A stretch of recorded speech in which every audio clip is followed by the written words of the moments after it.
Hi everyone, I'm Bee, and welcome back to Read and Roam. Wow, today's been one of those days. I wanted to check out this new cafe, but I woke up so late that I missed the bus. Then I decided to walk, but I totally got lost, and of course, my phone died, so I couldn't even use that to help me. I felt so frustrated for being disorganized. Anyway, all those real-life problems got me thinking about problems in stories. So that's what we'll explore in today's video.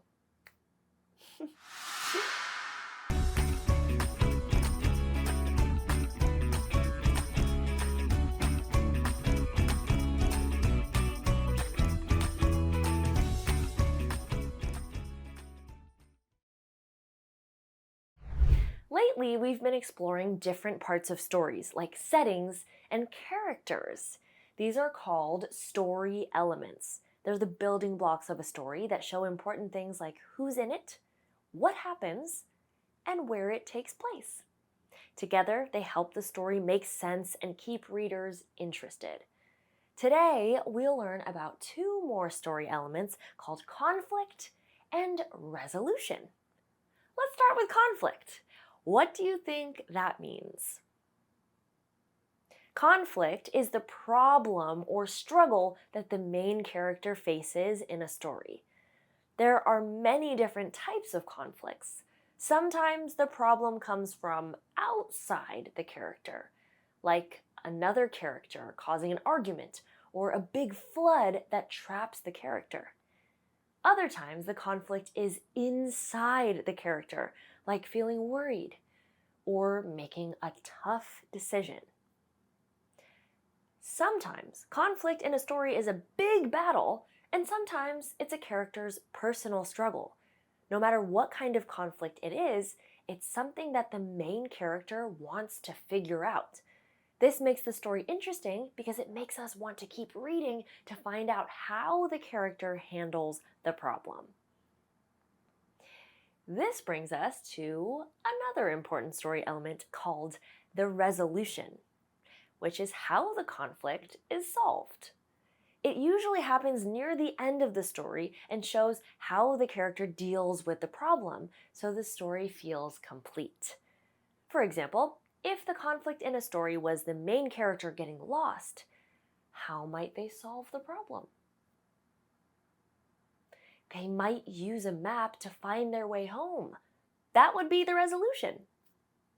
Now that you know what conflict and resolution are, let's read a story to see if we can spot them.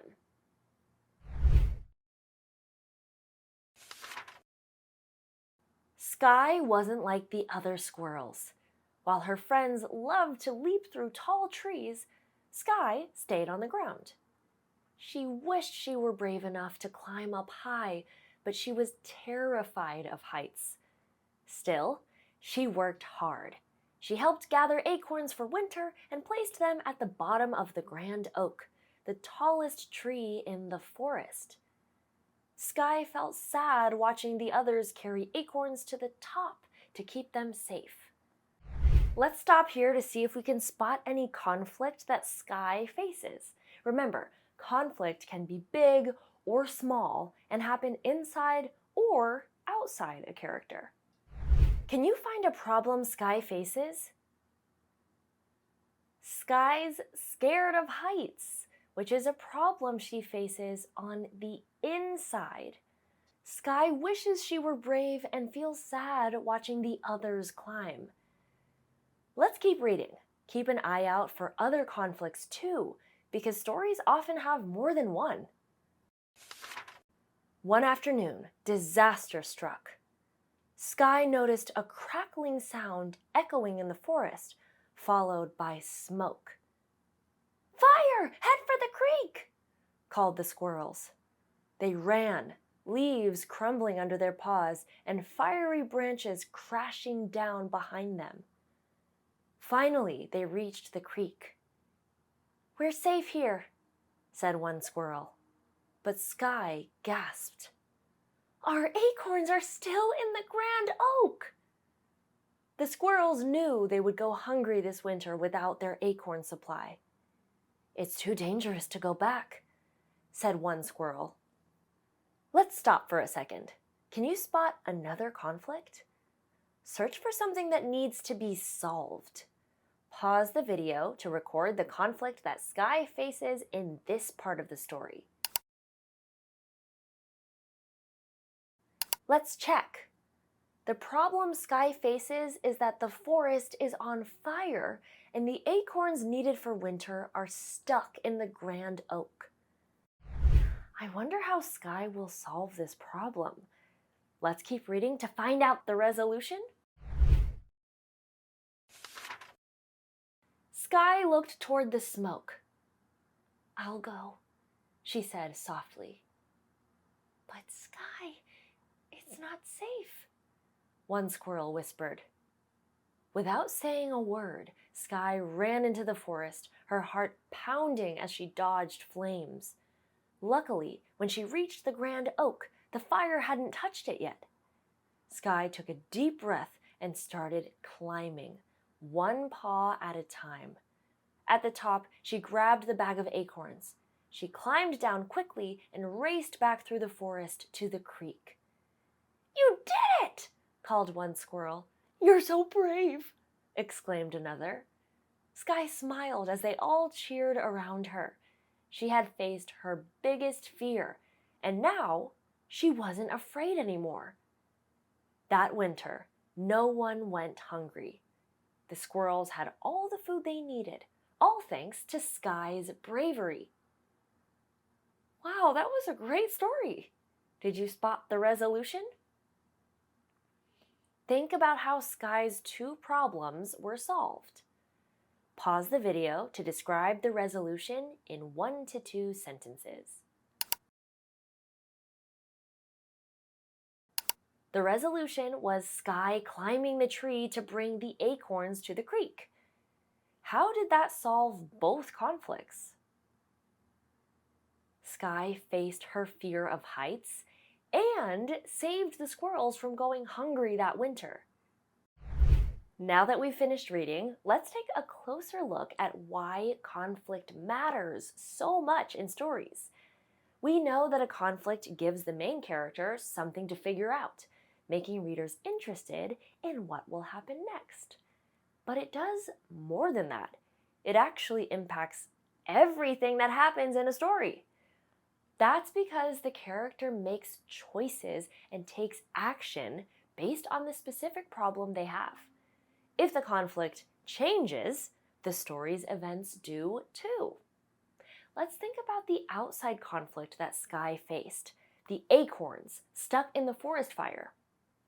Now, imagine that conflict was different. Instead of a fire, let's say the acorns were stolen by a raccoon.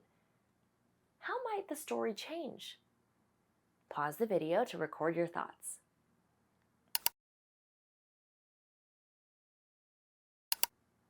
Okay, let's think.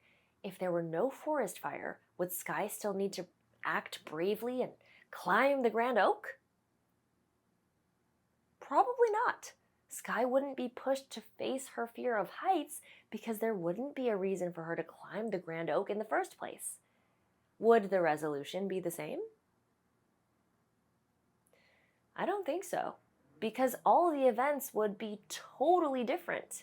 There'd be a new character, a different problem, and a whole new way to solve the conflict. Maybe Sky traps the raccoon to get the acorns back, or the raccoon becomes her friend. Or maybe Sky never gets the acorns back at all. Sometimes a resolution doesn't mean everything turns out happily. It just means the character has solved the problem, even if it's not how they'd hoped. Changing the conflict affects everything in a story. It impacts what characters do, how they solve their problem, and even how the story ends. Today, we learned that authors add conflict to give the main character a problem to figure out, which makes the story interesting, and a resolution to show how the problem gets solved. Together, these two story elements affect what happens in a story, just like the problems I had this morning affected what happened in my day. Next time you read a story, try spotting the conflict and resolution and notice how they shape the story. I'll see you next time, and remember, where there are words, there's a world to explore. Bye.